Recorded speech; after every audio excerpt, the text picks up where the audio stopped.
예수님께서 하신 말씀들이 사람들을 대하는 것들이 다 똑같지 않습니다. 그렇게 눌리고 어렵던 사람들이 안에 가셔가지고는 작은 사람들을 하나님의 사랑 안에서 깨어나지 않습니다. 그 사랑 안에 들어와서 그동안 눌려왔던 것들이 펴지고 회복되게 합니다. 그러나 오히려 그 사람들을 누르고 그 당시 하나님과 가장 가까이 있다고 믿고 하나님 나라에 가장 가까이 있다고 믿었던 사람들, 그 이너서클에 있던 사람들, 다른 사람들을 차별을 하고 내치받는 사람들이 하면서 이 독사의 자식과 패치하는 무덤을 하면서 그 사람들을 향해서 이게 그냥 그걸로 끝나는 게 아니에요. 그 사람들이 다른 사람들을 누를 때에 자기들도 같이 눌립니다. 그래서 그런 본인들이 그 사람 자신들도 회복이 되고 다른 사회적 관계들도 회복이 되는 그런 그 사람들에게 적절한 또 말씀하신 거예요. 그래서 예수님께서 말씀하신 그 복음을 한마디로 하나님 나라의 복음을 뭐라고 그랬죠? 피자, 구기자가 아니고 피자. 자꾸 평하시는 분이 예수님이십니다. 내 안에 눌려있는 것을 자꾸 평하시고 관계 속에서 서로 눌려있고 서로가 그런 관계들을 자꾸 평하시고 이 앞을 보지 못하던 사람이 그런 그 복음 안에서 아직 잘 모르지만 자기는 모르게 눈이 열리고 자기의 마음이 열리고 자꾸 활짝 펴지는 가운데 당당하게 예수를 증거하는 걸 볼 수가 있습니다. 그의 당당한 걸 본 다음에 바리새인들이 그거를 보고 야 참 좋다 멋있다 이게 아니에요. 첫 번째 반응이 뭐냐면 건방지다는 그러지 말아야 될 사람이 안 그러던 사람이 그러니까 참 건방지다 이렇게 나갑니다. 뭐라 그러냐면 내가 완전히 죄 가운데서 태어났는데도 불구하고 우리를 가르치려 하느냐. 너 같은 죄인이 우리 바리새인들을 가르치려고 그러느냐. 이렇게 말합니다. 예수님께서는 이 사람이 죄 가운데서 이런 것이 아니다라고 하시고 부모의 죄가 아니라고 했습니다. 그런데 이 사람들은 이미 자기들의 율법과 어떤 전통에 매여가지고 죄인으로 아예 규정을 하고 그렇게 나갑니다. 결국 그들은 이 사람이 들어가고자 했던 그 공동체의 구성원들은 결국 이 사람 한 사람을 다시 공동체 밖으로 내쫓습니다. 그가 눈을 뜨고 돌아간 공동체는 그를 받아들일 준비가 되어지지 않았습니다. 이 눈 뜬 사람이 쫓겨났다는 말을 예수님께서 듣고 회당 밖에서 그를 만나십니다. 처음에 그랬듯이 먼저 찾아오신 분은 바로 예수님이셨습니다. 하나님의 사랑과 은혜는 우리가 알기 전에, 우리가 찾기 전에 먼저 찾아오십니다. 그래서 우리의 마음을 열고 우리가 하나님의 사랑에 응답하기를 기다리시고 안타까워하시고 자꾸 우리를 찾으십니다. 예수님께서 물으십니다. 내가 인자를 믿느냐? 선생님, 그분이 어느 분입니까? 아직 감이 안 왔어요. 그분이 어느 분입니까? 내가 그분을 믿겠습니다. 누군지 알면 그분을 믿겠습니다. 선생님이 말하시는 분이라면 제가 얼마든지 믿겠습니다. 예수께서 다시 말씀하십니다. 너는 이미 그를 보았다. 너와 말하는 사람이 바로 그다. 내가 그 사람이다. 그동안 사람들 앞에서 예수라는 사람, 누군지 몰라요. 이름이 예수라는 말, 예수라는 사람, 혹은 예언자라고 증거했던 이 사람이 이제 주님 만나면서 육신의 눈만이 아니라 영혼의 마음의 눈으로 열리는 그런 과정 가운데 서 있습니다.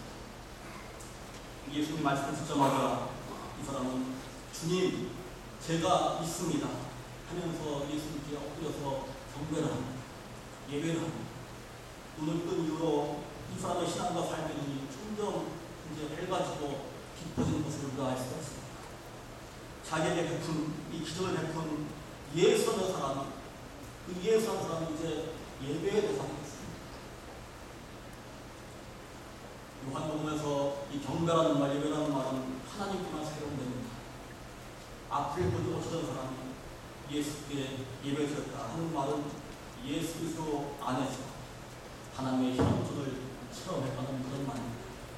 예수 안에서 하나님의 영광을 보았습니다. 처음부터 예수께서 말씀하시기를 이 모든 일이 하나님의 영광을 드러내기 위해서 그런 일이었다. 기적과 논쟁을 통해서 조금씩 드러나던 예수의 그 정체를 아무 보는 사람을 예배를 통해서 이제 밝혀야 됩니다. 그러나 모든 사람이 다 예수를 믿음의 대상, 예배의 대상으로 받아들인 것은 아니었습니다. 그 자리에 함께 있던 바리새인들 그때까지도 예수가 누구인지를 몰랐습니다. 자신들이야말로 눈먼 사람이라는 것을 깨닫지 못했습니다. 바리새인들은 눈을 뜨고도 보지 못했습니다.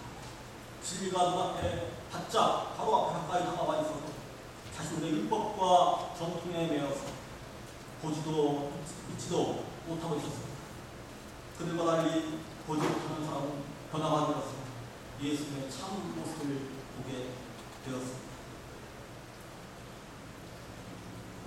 에모리대에서 설교학을 가르쳤던 그 프레드 크레너라는 교수님이 계시는데 은퇴하셨습니다. 교회 공동체 시각으로 이 부분을 다시 한번 보자합니다.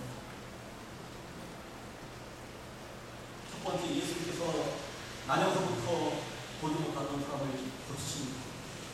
둘째로 잠시 사라지십니다.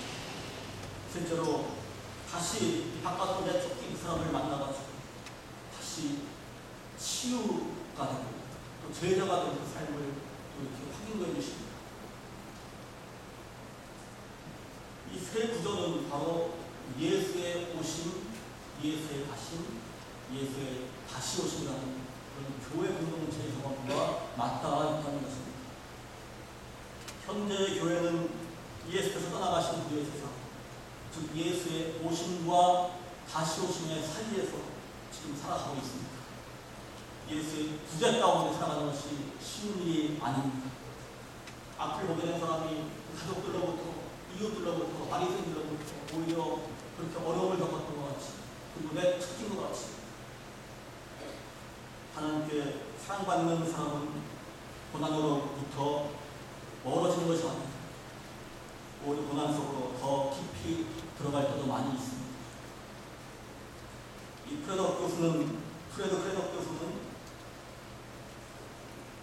복음을 증거하면서, 설교학 교수는 복음을 증거하면서 오로지 행복만 말하고, 행복을 말하고, 안전을 말하고, 또 세상의 성공을 말하고, 축복을 말하고, 이런 것이 마치 전부인 것처럼 말하는 그런 복음은 거짓 복음이라고 아예 단언합니다.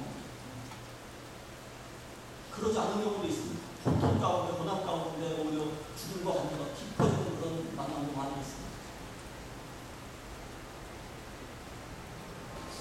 볼 수 있게 된 사람, 볼 수 없던 사람은 정말 보게 되고, 오히려 볼 수 있는 사람은 보지 못하는 이런 아이러니 가운데 있습니다. 우리는 우리의 모습을 한번 돌아볼 필요가 있습니다. 우리는 때때로 바리새인들처럼 보지 못할 때가 없습니다. 보고서도 안 본 것처럼 살 때는 없습니다. 자꾸 피하며 살 때는 없습니다. 나의 고집과 교만이 혹은 기존의 관습과 방법이 우리의 눈을 가린 적은 없습니다. 진리를 보면 눈이 어두운데 다른 사람의 잘못과 어떤 가식점에 치우면 눈이 반짝거리지 않습니다. 우리들의 모습을 잘 생각해 봐야 합니다. 밖에 막 지금 비가 오는데 그렇게 덥던 여름이 다 지나갑니다. 그렇죠. 여러분들 이 안에서 이런 일들 막 찜통같이 땀을 흘리고 그랬던 그런 시간들 다 지나갑니다.